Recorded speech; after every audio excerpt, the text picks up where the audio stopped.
मुश्किल ये है कि जैसे बिहार में 8 साल बाद इम्तिहान हुआ, वो भी गंगा में गया, ठीक, अब फिर 8 साल बाद होगा। कितने लाख बच्चे ओवर एज हो जाएंगे पता है? जदयू आरजेडी के पास एक ही मंत्र, माननीय मुख्यमंत्री जी बहुत गंभीर हैं और उससे भी ज्यादा संवेदनशील है। बोलो श्री सत्यनारायण स्वामी की जय। पंचम अध्याय खत्म हो गया, आरती करो, प्रसाद लो, घर जाओ। अब इसके आगे कुछ बोलो नहीं, मुख्यमंत्री जी गंभीर हैं सब जगह। तब क्या करें? आपकी गंभीरता अगर नौजवान की समस्याओं को समाधान नहीं दे पा रही तो उस गंभीरता का क्या करें? क्या किया जाए? उसका कोई अर्थ नहीं ना फिर समाज के लिए। एक बार नई और कड़वी बात कहता हूं, जो लोग सत्ता में होते हैं उनके परिवार के लोग, कार्यकर्ताओं को तो वो चाहते हैं घुसवा दो कहीं, लेकिन परिवार के लोग उतना उनका स्तर बड़ा हो जाता है कि फिर वो प्राइमरी में टीचर, सिपाही, लेखपाल इस टाइप की भर्ती के लिए मारामारी नहीं करते, उनका लेवल दूसरा हो जाता है, ठीक। अब जिसका पिता विधायक है, 4 बार सांसद है, मंत्री है, वो इनमें थोड़ी ना, इसलिए वो कहते हैं भाई इनमें जो हो रहा है होने दो यार, बवाल काटो। उनके पांव तो विवाही फटी नहीं, ठीक, क्या फर्क पड़ रहा है? बोले शिक्षा मित्र, बोले मारो यार, क्या करना है शिक्षा मित्र, क्या? क्योंकि अपने परिवार में फूफा मामा मौसा में कोई शिक्षा मित्र नहीं हुआ। जो आदमी 4 बार मंत्री रह लिया उसके कोई शिक्षा मित्र है ना? 25-50 लोग तो उसके वैसे ही पढ़े हैं, नौकरी कर रहे हैं, कोई माली है, 4-6 ड्राइवर हैं, 6-4 गनर हैं प्राइवेट, 25-25 हजार रुपया पा रहे हैं और सरसों तेल से मालिश करके अपना दंड फेल रहे हैं। उसको क्या फर्क पड़ रहा है शिक्षा मित्र चिल्लाए तारे अनुदेशक? एक तो इशू ये, दूसरा इशू भ्रष्टाचार है। मैंने कहा सब लोग ये गंगा में खड़े होकर कहो कि नहीं हम लोगों तो बहुत गंभीर हैं, बहुत ईमानदार, मैं नहीं मान सकता। ऐसा संभव ही नहीं कि इतना बड़ा व्यापार जिसमें लाखों लाख करोड़ रुपया साल भर में रोलिंग होता हो, वो सॉल्वर और पर्चा आउट गैंग का है, केवल हिंदी भाषी भारत का, ठीक। उसमें राजनीति की निगाह नहीं गई हो। हमें अपने देश के राजनेताओं के आई साइट पर इतना शक कभी नहीं है ना, उनकी नेत्र की ज्योति दूर की है, अच्छी है। क्या खनन हो सकता है? दिल पे हाथ रख के इस बात को प्रशांत और लव जी और पंकज जी कोई नहीं कह पाएगा। यहां तो बोल देंगे अपनी पार्टी को बचाना है सबको, लेकिन क्या खनन हो सकता है बिना हिस्सेदारी के? नहीं। किसी भी राज्य में जो खनन हो रहा है हम सब जानते हैं, कहते नहीं है।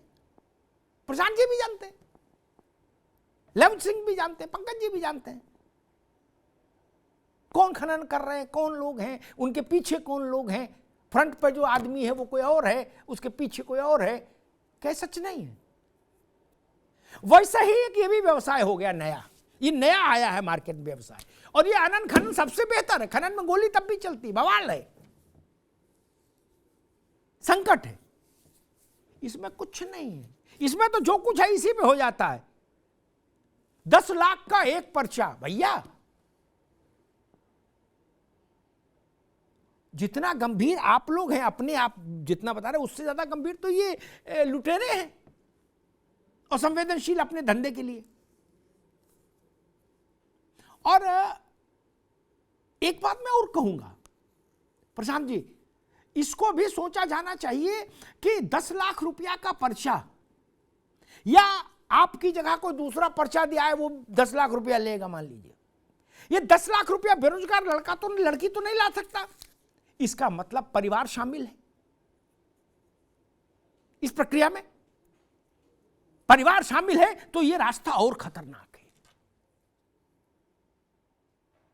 फिर ये रास्ता और ज्यादा खतरनाक है। समाज का भी मसला इसमें फिर इन्वॉल्व होता है। 10 लाख रुपया देने वाले कहां से आए, एक ये भी विषय। और इसके उपाय के तौर पर मैं 2-3 चीजें समझ पाया हूं। मैंने इस पर बहुत चर्चा की देश भर में, अधिकारियों से, नेताओं से, वर्तमान से, भूतपूर्व से, भावी से, युवाओं से। एक तो मुझे लगता है कि जिस विभाग की भर्ती हो उस विभाग का विभागाध्यक्ष, वो विभाग जिस मंत्रालय में आए उस मंत्रालय का सचिव और मंत्री, इन 3 की जिम्मेदारी फिक्स होनी चाहिए। जब तक आप इन 3 पर शिकंजा नहीं कसेंगे तब तक आप कहते रहिए मुख्यमंत्री जी बहुत गंभीर है, उसको बहुत फर्क नहीं पड़ता। इनको जेल जाना चाहिए, इनका इस्तीफा होना चाहिए। उत्तर प्रदेश में मान लीजिए कोई पर्चा आउट हुआ, ननकू पकड़ा गया, एजाज पकड़ा गया, मुश्ताक पकड़ा गया, रामलाल पकड़ा गया, श्यामलाल पकड़ा गया, उनके बुलडोजर चल गए, पिटाई हो गई, ठीक। क्या प्रमुख सचिव, अवर सचिव, अंडर सचिव, ऊपर सचिव जितने हैं वो सब वहीं आनंद ले रहे हैं। तब वो तो स्लीपर सेल है भैया, वो आका थोड़ी ना है। जो सड़क पर पर्चा बांट रहा है वो आका है? नहीं, उसके आका कौन लोग हैं? आका तो आज तक किसी ने नहीं पकड़े। गुमनाम लोगों को पकड़ के सामने कर देते हो, कहते भाई देखो ये बहुत खतरनाक सॉल्वर गैंग है। हु नोस कौन है क्या है। उनको भी पकड़िए, लेकिन जिम्मेदारी होनी चाहिए उस विभाग की। पुलिस में हो तो भाई भर्ती बोर्ड का जो सब सर्वोच्च अधिकारी है पुलिस का, उसको जेल भेज दो। जब उसको लगेगा कि ना भैया हमारा जेल चले जाएंगे, तो प्रयास करेगा कि घपला घोटाला ना हो। फिर भी हो जाए, मैं नहीं कहता नहीं हो जाएगा, लेकिन हां बहुत हद तक प्रामाणिकता रहेगी। अभी गहलोत जी ही हैं, चाहे नीतीश जी हैं, चाहे योगी जी हैं, चाहे शिवराज जी हैं, कांड होता है, एक बयान आता है, वह ठीक है। और अल्पज्ञात अनाम लोगों को लेठिया दिया जाता है थोड़ा बहुत, फिर बैक टू स्क्वायर वन। मेरी उसमें रुचि ही नहीं। माध्यमिक शिक्षा का मसला है तो प्रमुख सचिव माध्यमिक शिक्षा, इस्तीफा होना चाहिए, जेल भेजो उनको, एनएसए लगाओ, उन पे लगाओ एमएसए एनएसए। आप ननकू पर रंजाक पर एनएसए लगा रहे हो, उसको फर्क पड़ रहा है?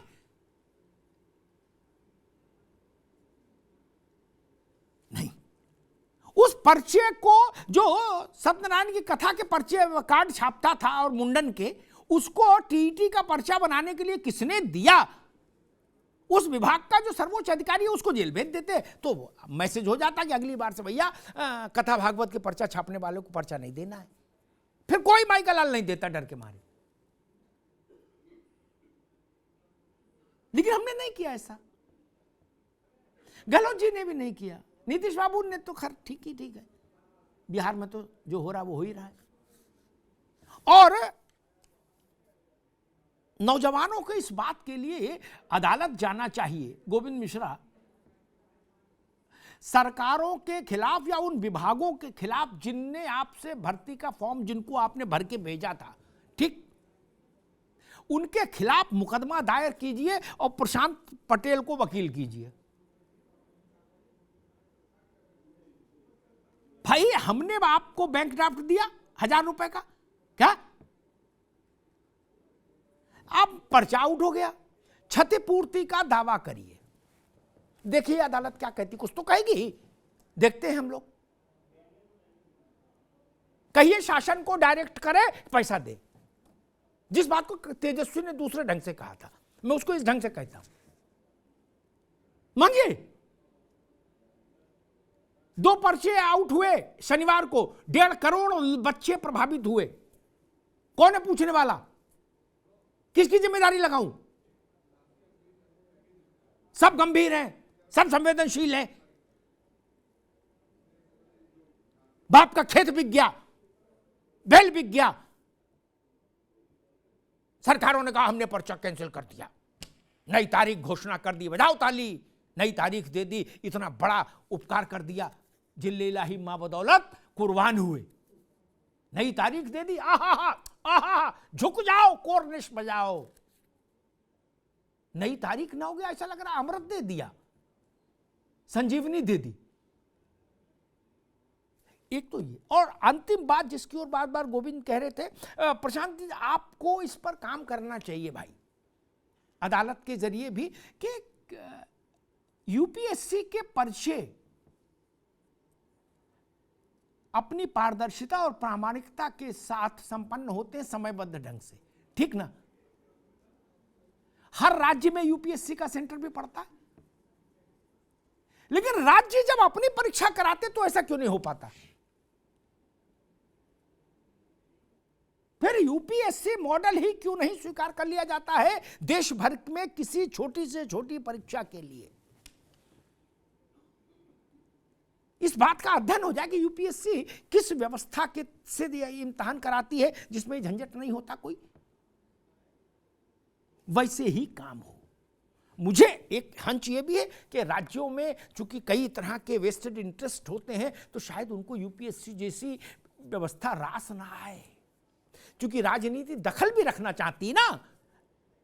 सबसे बड़ा मुश्किल यह है कि राजनीति भर्तियों पर की नकेल अपने कुर्ते की बाईं जेब में रखना चाहती है, कि भर्ती तो हो लेकिन लिस्ट हमारे घर से जाए। इसी के चलते ये ज्यादा संकट है। यूपीएससी इस संकट से मुक्त है, इसलिए ठीक से परीक्षा हो जाती है। पंकज जी के राज्य के लिए एक बात कह के जाता हूं, मैं नहीं कह रहा, ये आपकी विधानसभा में चर्चा में आया। राजस्थान राज्य सेवा की परीक्षाओं में प्रभावशाली राजनेताओं के बहू बेटे समधी समधिन सब लोग भर्ती हुए कि नहीं हुए? विधानसभा में इसके आंकड़े रखे गए कि नहीं रखे गए? इसका मतलब आप भर्ती का रिमोट अपने हाथ में रखना चाहते हैं। जब तक सरकारें भर्ती का रिमोट अपने हाथ से नहीं छोड़ेंगी, भर्ती का रिमोट मतलब कौन भर्ती हो ये हम तय करें, हमारे और तुम्हारे लोग घुस जाएं, जब तक ये करेंगे तब तक पारदर्शी भर्ती नहीं हो सकती। नौजवान की आंख से आंसू पोंछा नहीं जा सकता। राज्य सरकारों को भर्ती से सबसे बड़ी चीज ये जरूरी है कि राजनेताओं के नियंत्रण से भर्ती को बाहर करिए। जनता दल की सरकार है तो जनता दल लिस्ट बनाएगी क्या भर्ती की? ये कांग्रेस की तो कांग्रेस और भाजपा की तो भाजपा, ये तो नहीं होना चाहिए। यहीं से समस्या पैदा होती है। इससे मुक्ति दिलाइए तो ईमानदार परीक्षाएं होंगी। धन्यवाद।